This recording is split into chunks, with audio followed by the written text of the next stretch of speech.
Hello dear students, मैं अनिल भारती। तो आज मैं बात करूंगा क्लास 11th सब्जेक्ट केमिस्ट्री की पहली यूनिट का पहला chapter basic concept of chemistry.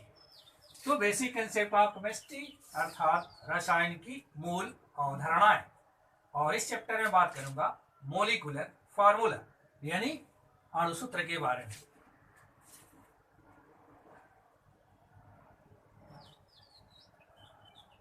या इसी को आणविक सूत्र भी कहते हैं। तो किसी भी यौगिक में उपस्थित परमाणुओं के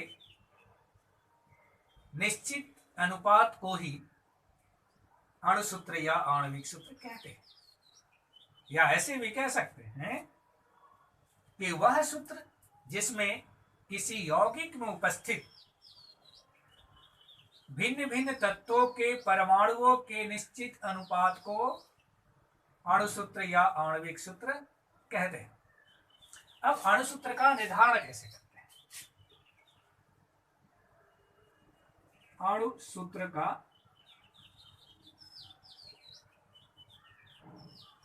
निर्धारण यानी डिटर्मिनेशन ऑफ मोलिकुलर फॉर्मूला। तो सबसे पहले मूलानुपाती सूत्र की गणना करते हैं।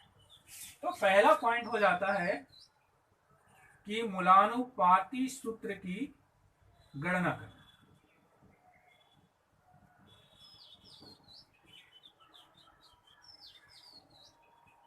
और दूसरा पॉइंट हो जाता है कि मूलानुपाती सूत्र की सहायता से मूलानुपाती सूत्र भार की गणना करना, मूलानुपाती सूत्र भार की गणना करना। ये दो पॉइंट हो गए। तीसरा हो गया कि यौगिक के अणुभार और उनके मूलानुपाती सूत्र भार से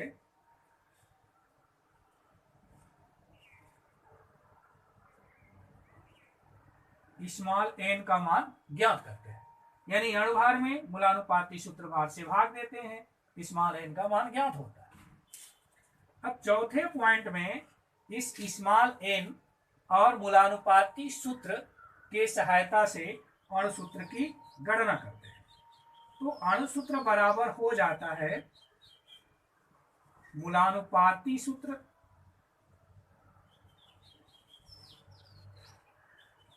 का इनवर्स, यानी जो मूलानुपाती सूत्र होता है उसमें n से गुणा कर देते हैं, तो अणुसूत्र ज्ञात हो जाता है। इन चारों बिंदुओं के माध्यम से मूलानुपाती सूत्र ज्ञात करते हैं। अब इसको एक उदाहरण के द्वारा आपको बताते हैं।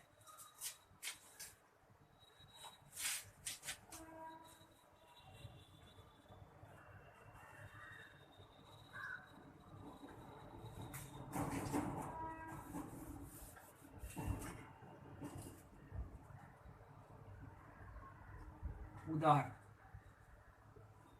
एक यौगिक में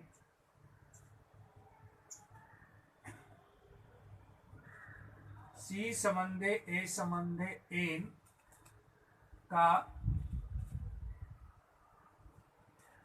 भारात्मक अनुपात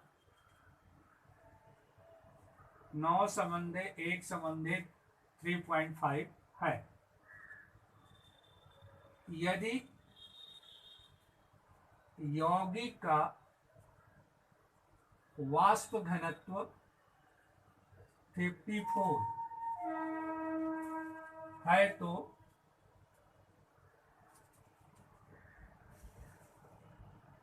यौगिक का सरल सूत्र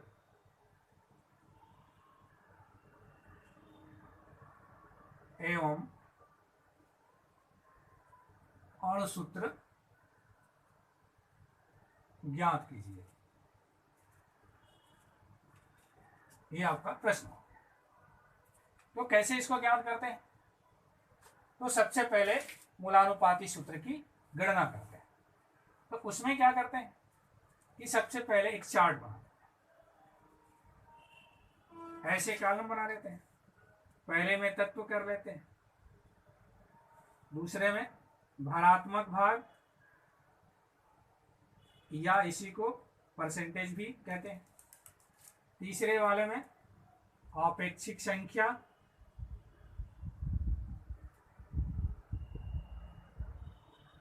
और चौथे वाले में सरल अनुपात।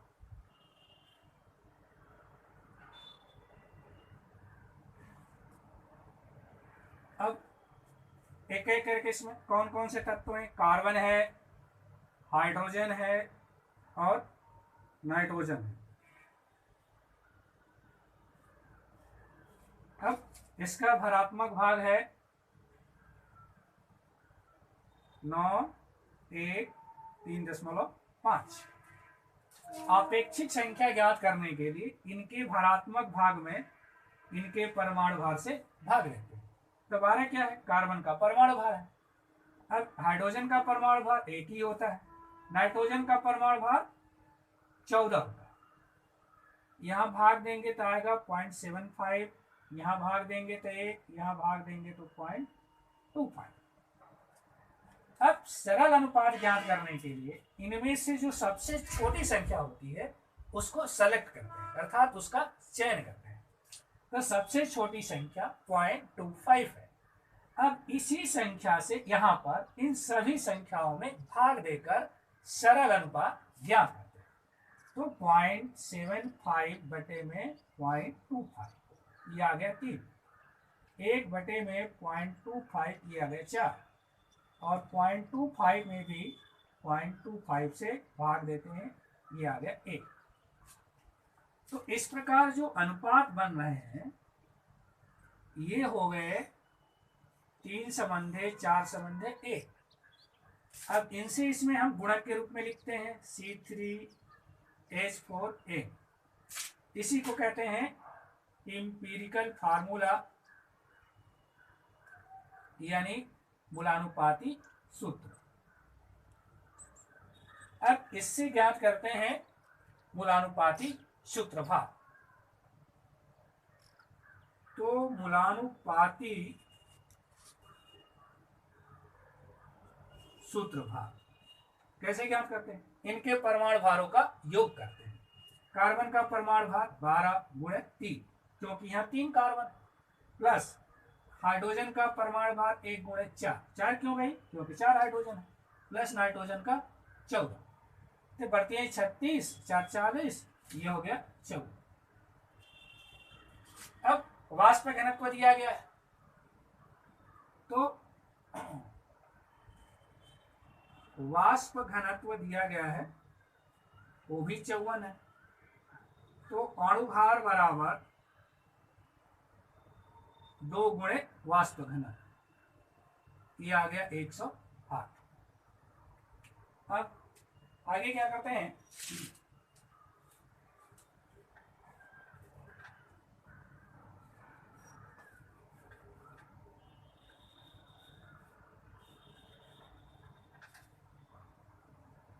कि n का मान ज्ञात करते हैं। तो n बराबर होता है अणुभार, अणुभार बटे में मूलानुपाती सूत्रभार, यानी अणुभार है 108 बटे में 54 बराबर 2।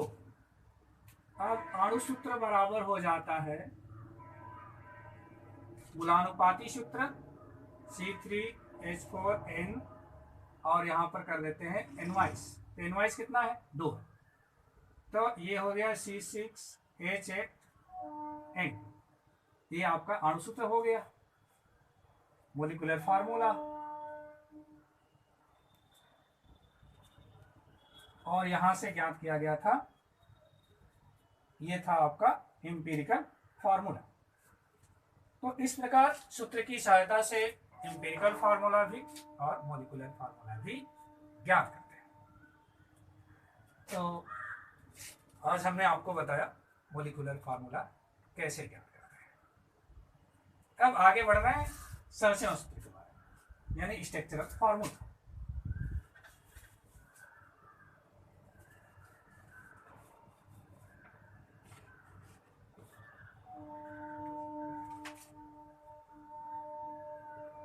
संरचना सूत्र।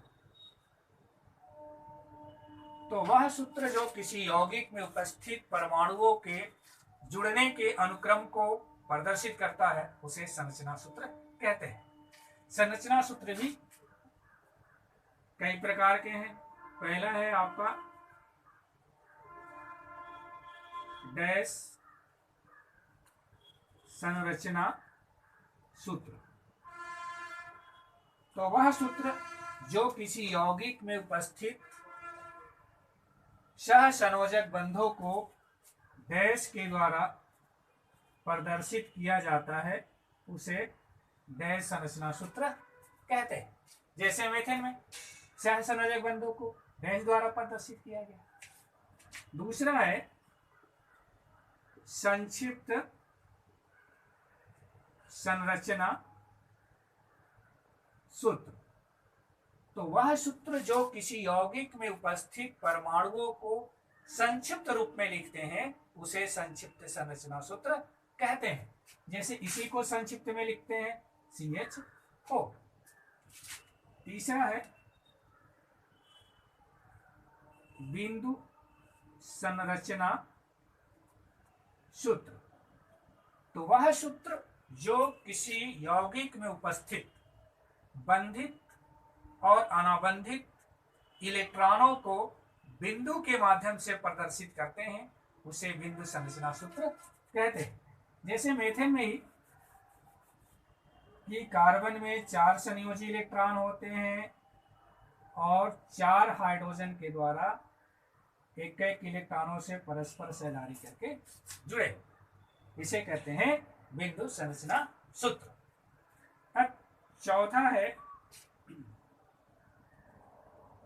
बंध रेखा सूत्र। तो वह सूत्र जो किसी यौगिक में उपस्थित परमाणुओं को बंध रेखा द्वारा प्रदर्शित करते हैं उसे बंध रेखा संरचना सूत्र कहते हैं। इस प्रकार के सूत्र में कार्बन और हाइड्रोजन को लिखना आवश्यक नहीं होता है, लेकिन इनके अतिरिक्त कोई परमाणु है उसको लिखना आवश्यक होता है। रेखा जहां से प्रारंभ होती है, जहां जहां मुड़ती है, जहां पर एक दूसरे को काटती है और जहां समाप्त होती है वहां पर कार्बन अवश्य होता है और कार्बन से संयोजकता के अनुसार हाइड्रोजन जुड़ा होता है। कार्बन हाइड्रोजन को नहीं लिखते हैं लेकिन अन्य परमाणु हो तो उसे लिखते हैं। जैसे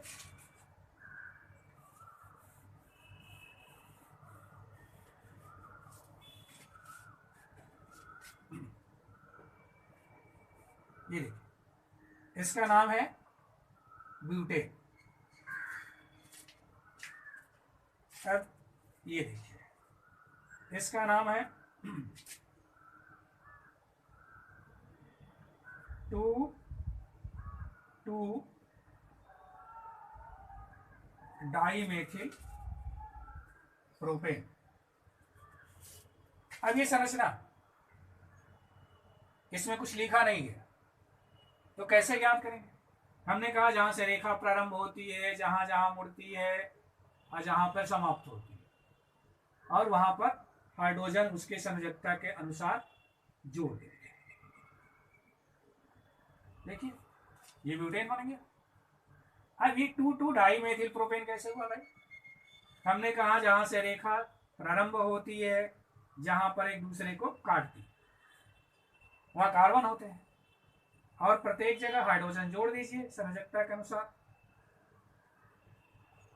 अब देखिए ना, जब इसका नाम करते हैं तो 1 2 3, तो ये नंबरिंग है। ये 2 नंबर कार्बन पर 2 मेथिल जुड़े हुए हैं तो 2 बार 2,2 लिखा गया। इनकी संख्या 2 है तो डाई, तो है क्या मेथिल। और श्रृंखला में कितने कार्बन है? 3 है तो प्रोपेन हो गया। इसको कहते हैं बंध रेखा सूत्र। अब आगे देखते हैं।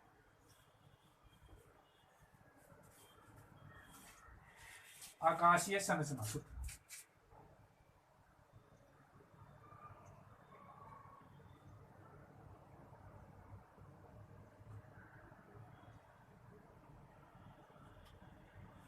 वह सूत्र जो किसी यौगिक में उपस्थित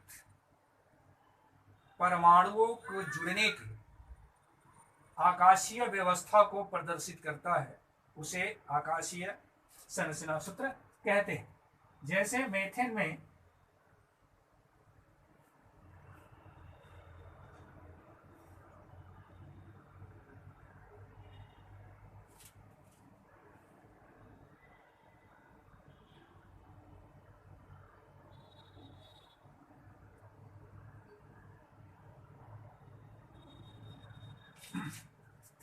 प्रत्येक जगह ये कार्बन है और यहाँ पर 109.5 डिग्री का ये बनता है।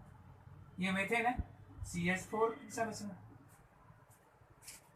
तो डियर स्टूडेंट्स, तो आज हमने आपसे बात की मोलिकुलर फार्मूला यानी अणु सूत्र के बारे में, उसी को आणविक सूत्र भी कहते हैं।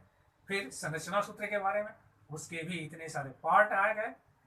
तो जो यौगिक का केमिकल फार्मूला, रासायनिक सूत्र है, पिछले वीडियो में हमने आपको एम्पिरिकल फार्मूला के बारे में बात की थी। तो 3 पार्ट हो गए, मूलानुपाती सूत्र यानी एम्पिरिकल फार्मूला, दूसरा मोलिकुलर फार्मूला यानी अणु सूत्र, और तीसरा स्ट्रक्चरल फार्मूला यानी संरचना सूत्र। जो रासायनिक सूत्र के 3 पार्ट थे, तीनों कंप्लीट हो चुके हैं। मिलते हैं अगले नेक्स्ट वीडियो में। आज के लिए इतना ही। वीडियो को लाइक कीजिए, शेयर कीजिए, चैनल को सब्सक्राइब कीजिए। मिलते हैं नेक्स्ट वीडियो में। आज के लिए इतना ही। That's all. Thank you.